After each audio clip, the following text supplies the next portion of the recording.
ആഭ്യന്തര കുറ്റവാളി നമ്മുടെ ആസിഫ് അലി നായകനാകുന്ന പുതിയ ചിത്രമാണിത്. ടീസർ റിലീസ് ആയിട്ടുണ്ട്. സേതുനാഥാണ് ഡയറക്ടർ. ഏപ്രിൽ 3-നാണ് തിയേറ്റർ റിലീസ്.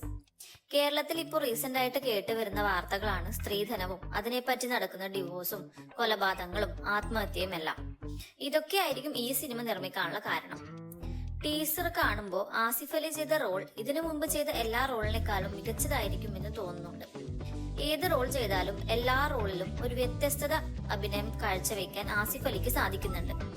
സ്ത്രീധനവും അതുമായി ബന്ധപ്പെട്ടുള്ള പല പ്രശ്നങ്ങളും ഉൾക്കൊള്ളിച്ച് പണ്ട് കാലങ്ങളിലൊക്കെ സിനിമ ഇറങ്ങിയിട്ടുണ്ടായിരുന്നു. പണ്ട് കാലങ്ങളിലെ മിക്ക സിനിമയിലും പ്രധാന ഉള്ളടക്കം എന്ന് പറഞ്ഞത് സ്ത്രീധനമായിരുന്നു. എന്നാൽ ഈയിടെയായിട്ട് ആരും സിനിമയിൽ ഉൾപ്പെടുത്താത്ത ഒരു വിഷയവും ഇത് തന്നെ. റിയൽ ലൈഫിൽ നടക്കുന്ന ഒരു സാമൂഹിക പ്രശ്നം തന്നെ എടുത്തുകൊണ്ട് നിർമ്മിച്ച സിനിമയായതിനാൽ ഈ സിനിമ എല്ലാവർക്കും ഒരു സാമൂഹിക സന്ദേശം നൽകും എന്ന് ഞാൻ പ്രതീക്ഷിക്കുന്നു. സിനിമ എന്തായാലും മികച്ച വിജയമാവാൻ ആശംസിക്കുന്നു.